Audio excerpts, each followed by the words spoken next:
বিসমিল্লাহির রহমানির রহিম। বাহরাইনে বসবাসরত প্রবাসী ভাই ও বোনেরা, আসসালামু আলাইকুম। আপনারা ইতিমধ্যেই বর্তমান পরিস্থিতি সম্পর্কে অবগত।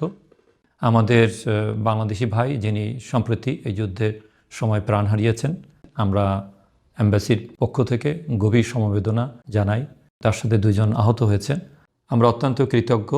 বাহরাইনের মহামহিম রাজা হামাদ বিন ইসা আল খলিফা বাংলাদেশি নাগরিকের মৃত্যুতে গভীর শোক প্রকাশ করেছেন এবং তিনি যারা অসুস্থ তাদের চিকিৎসার জন্য যথাযথ নির্দেশনা দান করেছেন।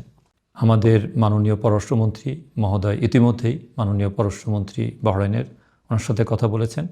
বাংলাদেশের নাগরিক যারা বাহরাইনে আছেন তাদের নিরাপত্তা এবং তাদের সুরক্ষার জন্য বাহরাইনের সরকার সকল ধরনের সহযোগিতা অব্যাহত রাখবে।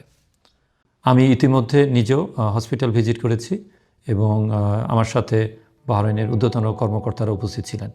আমি চিকিৎসকদের সাথেও কথা বলেছি এবং তারা আমাদেরকে আশ্বস্ত করেছেন সার্বিক চিকিৎসা দেওয়ার জন্য, যাতে তারা অতি দ্রুত সুস্থ হতে পারেন। আমরা আশা করি আপনারা কোনো ধরনের যুদ্ধের লাইভ ভিডিও আপলোড করবেন না। আপনারা প্রয়োজনীয় জিনিসপত্র যেমন পাসপোর্ট, সিপিআর, শুকনো খাবার এবং প্রয়োজনীয় ওষুধ এবং অতি জরুরি জিনিসপত্র আপনাদের সাথে রাখবেন। যে কোনো প্রয়োজনে দূতাবাসের সহযোগিতা নিতে পারেন।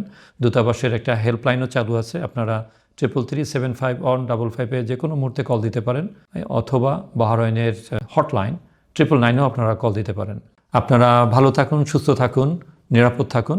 যে কোনো প্রয়োজনে দূতাবাসের সাথে যোগাযোগ করুন।